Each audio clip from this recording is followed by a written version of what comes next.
Hey,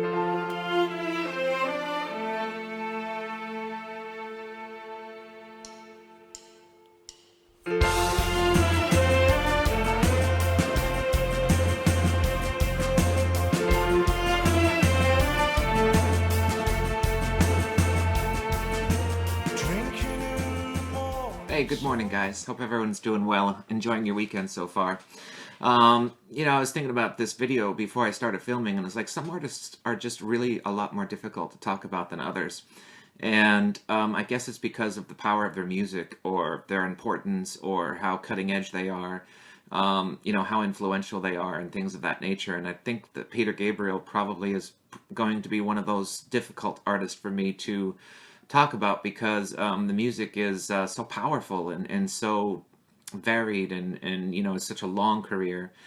Some artists are just kind of roll easily and just flow naturally, and Peter Gabriel is one of those artists that really take a lot of mental capacity, I think, to fully absorb, fully understand, and do justice to. And I always try to do justice to every artist that I make these music collections videos for, because it's not about showing off what I have, what I own.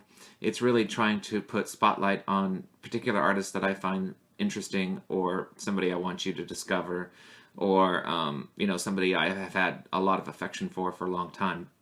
And Peter Gabriel falls into that latter category, where it's somebody I've really listened to carefully for a long time, and someone I have the utmost respect for. So I'm going to do my very best to do a good job of going through his music catalog. And I'm sure I will miss quite a few things, so feel free to leave comments on your reflections on his music, moments of your life that have been important to you listening to his particular albums. And I don't have everything. There are quite a few things I'm missing, but I have a pretty good selection, and I think it's worthy to go through it and talk a little bit about each album. I'll probably put a focus a little bit on some things more than others, and feel free to leave comments on your favorites, and favorite songs, favorite albums, and favorite memories or reflections of what's important to you regarding his music. So we'll get right to it, because I do have quite a bit to go through. I'm going to go through the studio albums first. I think there's 9 of them, and then I'm going to talk about a few other things that he has put his hand on. And as I said, it's not complete, but I have a pretty darn good selection of at least the staples, I would say, in his discography. So, of course, Peter Gabriel was the frontman for Genesis for the early part of their career, I think 1970 through 1974. It was only a 4-year span, and people remember Peter Gabriel probably more so, in some cases, for those 4 years than the last 40 years of his solo career, which is unfortunate, kind of. I think his solo career far supersedes his work with Genesis. I'm a big Genesis fan, so don't take that in the wrong context. At some point you'll see a full Genesis video from me, but 4 years compared to 40, it really is not a level playing field, if you ask my opinion. While those were memorable years for Genesis, and it was a great foundation for his entire future, what he has done since his time with Genesis has been much more impactful, and a lasting impact on music for all time. So I'm only going to focus on the solo stuff and leave the Genesis material for a different video. So when he parted from Genesis in 1975, I think, the reasons are probably more personal than anything else. He was having his wife was having a difficult childbirth. There were tensions in the band because of the growing theatrics of the live performances, and he was getting all the publicity, all the press, and their last studio album was pretty much a solo album, written-wise.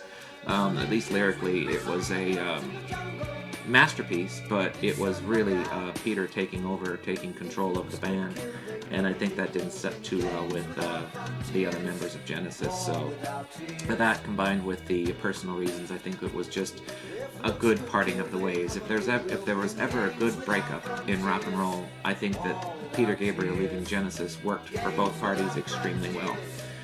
So he came back in 1977. Let me make sure. I always like to try to get the dates right. If I get a lot of other things wrong, At least I try to get the dates right on these releases. 1977, 2 years after the split, he split with Genesis, he came out with his first solo album.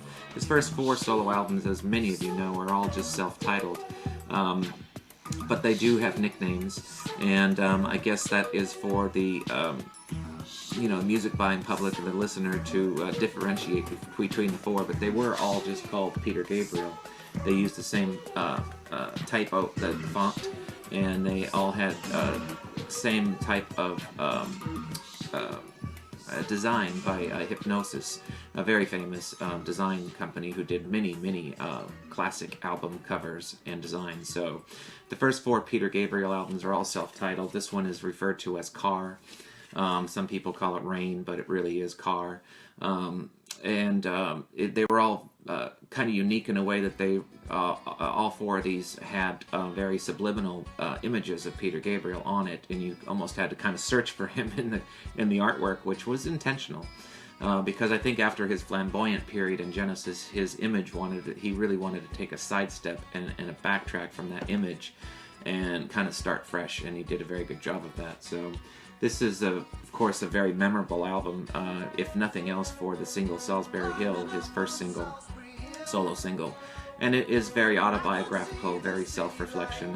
It has a lot to do with the leaving of Genesis and the changing of life and that sort of thing. So that is a very memorable song. This is a terrific debut album.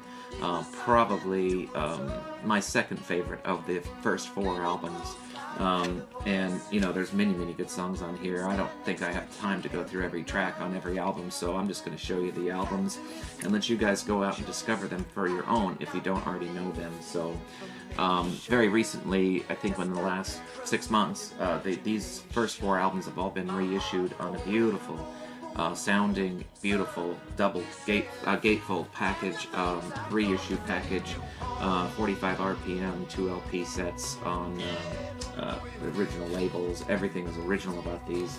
I'll just show you how this new package differentiates between the non-gatefold. You get a little bit more artwork on the inside. They did use original Charisma labels on these. I'll show you that real quick. Just take one out of the sleeve here so you can see that they did replicate the original Charisma Mad Hatter label very nicely, and these sound incredible. All of Peter Gabriel's work is very well produced and very good sounding. So it's, I guess, a little bit debatable, do they need to be remastered and redone, but it is worth it if you're a big fan to go out and get these new reissues, because these first 4 albums probably were the weakest of his catalog as far as sound goes, and they solved that because these sound amazing. From there, let's see, 1978, just a year later, he released his second solo album called Peter Gabriel, same title, very same font, same position, different type of subliminal image of Peter where you have to kind of struggle to see what he looks like a little bit. This one, of course, is referred to as Scratch, and this is the weakest of the 4 in my opinion. Some might consider it the best, but for me, it doesn't have any standout tracks, didn't produce any big singles. There are good songs here, but it just seemed like his career did just stall just a little bit from the great success of the first album. This was a little bit of a stall for him, but it would not last for long. And this is probably a little bit on the weaker side for me of the first four albums.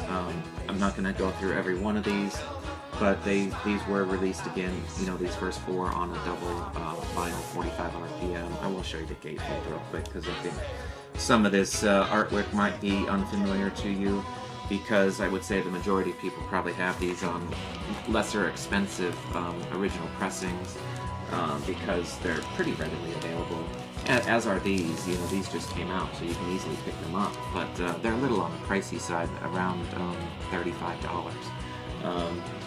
Third album, arguably maybe the best of the 4. For me, I think it's third best. Again, it's just self-titled. This one is referred to as Melt, and again, it's the same design team that did these first 4 albums, and well, this one maybe not as subliminal as far as what he looks like on the back cover, but the front cover is maybe the most of all of them. Quite unusual, quite different and unique, and I really like that. This one had some great songs on it, really. Intruder, I Don't Remember, I love that song. Family Snapshot, Games Without Frontiers, that was a single. And of course the closing track, Vico, is a bit of a ongoing anthem for him that he's closed shows for many years with. And, you know, obviously it's a extremely important song, political messages and whatnot, but just a beautiful album there. That's the original pressing. Here is the gatefold reissue on the 45 RPM. And again, they did a wonderful job with these. If you're a Peter Gabriel fan and you want these, I would say don't hesitate, because they really are well done. Super well done. And while you don't get any bonus material with it, any outtakes or live tracks or demos or anything like that, you do get superior sound, and you get a really beautiful 180 gram 45 RPM 2 LP set, so it's well worth it there. Okay, well, I saved of the first four, this is my favorite. As the second favorite is the first one. This is the fourth one. This one has a little bit of an interesting backstory, because this one, the record company decided to release this at the time with the name Security, and they did change the cover a bit too. I've got an old cassette tape of how it was released originally, I guess, by the record label. It's called Security, Peter Gabriel Security, and the track listing is the same. It's just interesting how the record company maybe got a little fed up with the self-titles. They weren't selling as well. And I would say, you know, maybe they did the smart thing for him, because this was the best-selling of the four. Maybe a little bit more commercial too, so I'm sure that had something to do with it. But anyway, the way it was originally released was just self-titled, and this included many great songs. But his breakthrough single, "Shock the Monkey," is on here. That was an MTV favorite, a heavy rotation. It may be a little overplayed now, and maybe not representing his sound as well as some of the other songs on here, like San Jacinto, I Have the Touch, Lay Your Hands on Me, Rhythm of the Heat. Maybe those define his sound a little bit better than Shock the Monkey, but Shock the Monkey was radio friendly, and radio picked it up, MTV picked it up, and it got heavy airplay. So that was a good move for him. And this is the 45 RPM pressing of it that I just recently picked up.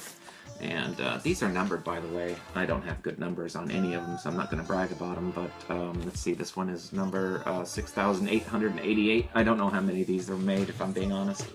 So I guess in some way they may become limited sooner or later, but they made at least 7,000 of them, I know that, and I'm guessing somewhere in the neighborhood of 10,000 or more were made.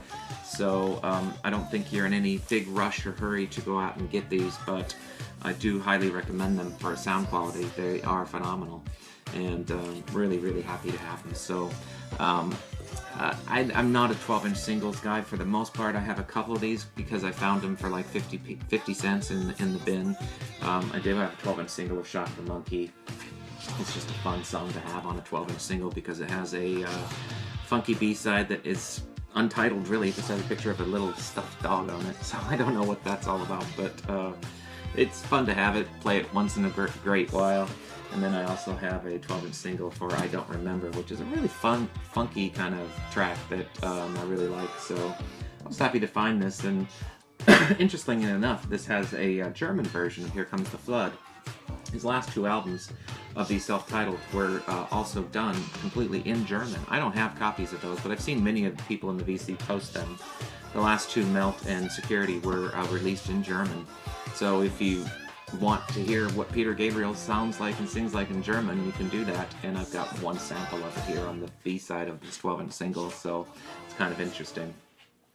Peter Gabriel has always been known to be a phenomenal live performer, and after these first four albums were released, he released a double LP, Plays Live. I have a really nice, very clean playing copy of that. This was released in 1983 as a double LP. And you can see he didn't completely abandon the Genesis stage persona with the costumes and the makeup and the theatrics and whatnot. He still had some of those elements in his live performances, and it still does to this day. He's still a very theatrical, creative person. And I think that he'll always be trying to do something a little bit unusual, and but it was toned down considerably from the Genesis days, and maybe rightfully so, because for me it was a little over the top with the flower costumes and the fox head and the bat wings, you know, with the some of the costumes towards the end of Genesis got a little bit carried away, if you want my opinion. And I think when I say carried away, when it starts becoming more important than the music, that's when it's time to, you know, if you want that, go see Kiss in concert. You know, that's my opinion. If you want the theatrics and the fireworks and the costumes and all that, you've got other artists that maybe are better at that, or should be better at that, than bands like Genesis. So I get why there was tension in that regard, but he always has remained very theatrical and creative on stage, and even in his 60s today, he is you know, still doing things that would maybe be cutting edge and surprising. So I would recommend going out and finding one of his more current Blu-rays or DVDs. I didn't bring any of those with me here for this video, but he's got several from around the 2010 through 2013 era that are really, really good to watch. So everyone knows after the live album, he came back in 1986 with his most commercial, most successful album, one of the biggest selling albums of the 80s, and I think he won a Grammy Award. I think he won a Brit Award also for this album called So. I'm not going to spend a lot of time on So, because if anything in his catalog, most people know exactly what this album is all about, because every song on here would probably appear on his greatest hits. You know, you've got every track on here could easily be on the hits package, so it is a phenomenal album. I did not get the anniversary issue of this in a deluxe super duper box set. It was kind of pricey, and I really find that this pressing sounds so good it's almost unnecessary. I guess I got a little ahead of myself. I did want to show you just briefly that if you're a CD buyer, you can get remasters of all these first albums, all of his albums really, on this remaster series. Just be sure to look for the ones with the clear here, and the ones that say in his name here. They're all very similar. They all have the same spine with a little picture here.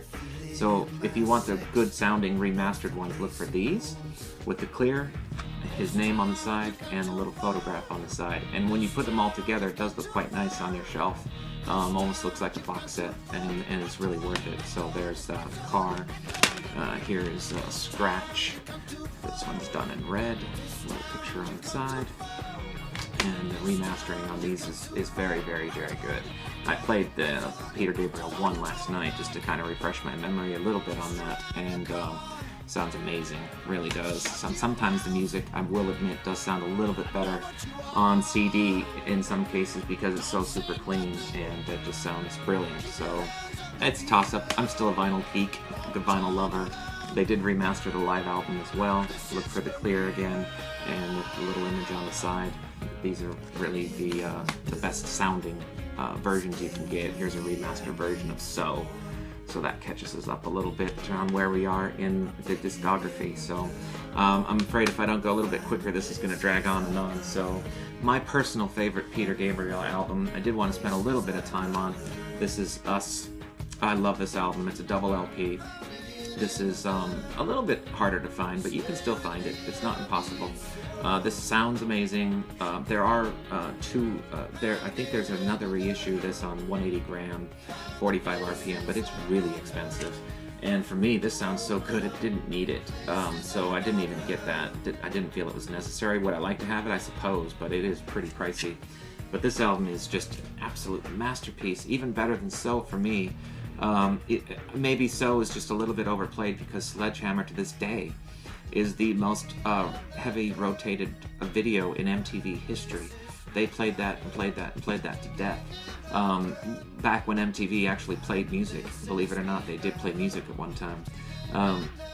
But to this day, it's the most played song in MTV history. So maybe I just got a little tired of hearing So as much, but this to me is his masterpiece album, and I just absolutely love it. Come Talk to Me, Blood of Eden, Steam, Digging in the Dirt, Kiss That Frog, and the closing track, Secret World, are all phenomenal. And music doesn't get better than this, guys. I love this album. It would probably rank in my top 20 albums of all time. So maybe there isn't one. I didn't get a remastered CD of this. I don't know if there is one, if I'm being honest. But again, remastered on this album doesn't really need it because it sounds so good. And then I guess his last official studio album came out in 2002 called Up. So it has been a while since he's really released any pure studio albums. This one's pretty tricky to find on vinyl. It can be done. You can't just be patient and don't overpay. But this one, it gets up there in price, I have to be honest with you. So be careful that you don't overpay on this one. Very minimal artwork on this. This album is entirely self-produced, as opposed to the previous two were produced by Daniel Lanois, who's famously worked with many, many great musicians, including U2 and many others. But if nothing else, you can easily get the CD, and it sounds amazing. So if you can't afford the vinyl record, and maybe there won't be a reissue on this one anytime real soon, you could certainly get the CD because it's well worth it. This, to me, was a little bit of a mixed bag, coming off of Us, which I absolutely adored. This is a real departure from that, and very subdued, and much more like his first four albums, I suppose, but maybe just not quite as good. But there's some great songs on here like Growing Up and The Barry Williams Show, and I Grieve is a beautiful song. So it's worthwhile to get it, and it's an important part of his discography. So if you can't afford the vinyl record, get the CD, and from that point on you pretty much would be complete on Peter Gabriel solo studio albums, because everything else I'm going to show you now is either a compilation, soundtrack, live, covers, remakes, something along those lines. In 2000 and let's see here. Let's do this first, I guess. 2010, he put out an album called Scratch My Back with the intention of that he would release. He was going to cover a bunch of his favorite artists, and that's what this is.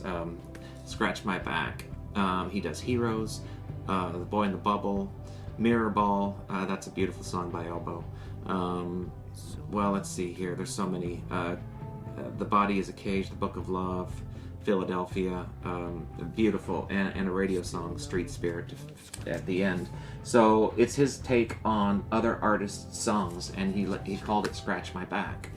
And then with the intention of, that he was going to let them cover, the same artist cover his tracks, called I'll Scratch Yours. So it's very clever. Scratch My Back, I'll Scratch Yours. And I'll show you the other in a minute, but I'm going to go in chronological order. 2011, he re-released some songs with a full orchestra, with no guitar, no drums, recorded with the full orchestra. Tracks included In Your Eyes, Give Up, Red Rain. There's a bonus picture disc of Salisbury Hill. It's a beautiful package that's called New Blood. This is really nice, and I think it's still available, so I wouldn't hesitate for you guys just to go look for this if you really want it. Boy, this thing's in there. Whew, that's really tight. I'll just leave it in there. Sorry, it's not color vinyl or anything, so look for New Blood, because these are redone classics, Peter Gabriel songs. What else is on here? San Jacinto, In Your Eyes, Mercy Street, Red Rain, Darkness, Don't Give Up, Digging in the Dirt. It's just much quieter, orchestrated versions of classic Peter Gabriel songs, New Blood. It's available on CD or vinyl, and I would say that's worth it. And then eventually, it took 11 years, but they finally did put out the I'll Scratch Yours. And the only way I know of that they released this is as a double LP, Scratch My Back, I'll Scratch Yours. There wasn't a single LP of just I'll Scratch Yours, so I have basically 2 copies of Scratch My Back. And then I'll Scratch Yours was just included in this double LP. And you see artists like Arcade Fire, David Byrne, Elbow, Brian Eno, Radiohead, Regina Spektor, Paul Simon, Lou Reed, doing his songs, which is fantastic. Let's see, let me pick one. Paul Simon does Biko. David Byrne does I Don't Remember, Talking Heads main guy there. Arcade Fire does Games Without Frontiers. Elbow does Mercy Street, my favorite track on the album. I'm a huge Elbow fan, so fantastic there. So yeah, really interesting. You can pause the video perhaps and see the track listing here, and you do get the same, I don't know, 10, 11 tracks that he did cover songs of on the Scratch My Back album. So that's what you should look for when if you want the whole deal, Scratch My Back, I'll Scratch Yours, look for that. He's also been very, very active doing soundtracks. He's got 4 very distinctive soundtracks going back to 1985. He did a soundtrack for the film called Birdie, which I really know nothing about the film, but it is beautiful soundtrack work. Here's the album cover, and this one is a little trickier to find, but not impossible, and all instrumental soundtrack work, which is absolutely beautiful, and I would highly recommend just hearing it maybe online or picking up a cheap CD if you must get the vinyl. Just expect to pay maybe just a little bit more for that. My personal favorite, in 1989, he released the soundtrack called Passion, which is music from The Last Temptation of Christ, the Martin Scorsese film, the very controversial movie, and the soundtrack is absolutely beautiful. He won an Academy Award for this as Best Original Score. This is just absolutely stunning. I should note too, Peter Gabriel has won 6 Grammy Awards, and MTV Awards, and Academy Awards, and Brit Awards, and you name it. He's very well, if you don't know, very well renowned. So, and let's see, what else can I show you? I've got a CD. This is a remastered on that clear version of Passion, and it's one of my favorites, so I really was wanting that on CD as well. Another soundtrack that he has done in the year 2000, he released the, it's called OVO or OVO, I'm not entirely sure which, but this again is a soundtrack to the, let me see if I can remember what this is. It's a little bit unusual. Boy, I'm going to struggle here to find this quickly. Boy, let's see. Bear with me here, I want to get it right. It's the Millennium Dome show in London in 2000. Now, I don't really know, frankly, what the Millennium Dome show was in London in the year 2000. So maybe one of my UK viewers might know exactly what that is and tell me more about the OVO and what that's all about. But this is beautiful instrumental soundtrack work, and I highly, highly recommend it if you like Peter Gabriel's soundtrack work. And then finally, I've got one other to show you. In the year 2002, he did a soundtrack to a very important Australian film called Long Walk Home. Music from, I'm sorry, the film is called Rabbit Proof Fence, and I think it's about native Aborigines in Australia. I have not seen the film, but the soundtrack again is beautiful. Here it is, called Long Walk Home soundtrack here, Peter Gabriel, music from Rabbit Proof Fence, which it does appear to have something to do with native Australian people, and I believe this won awards as well for film scores, not only in Australia, but I think it was also nominated for a Golden Globe, and it was a big success for Peter Gabriel. So he's very involved in other aspects as opposed to just making rock music.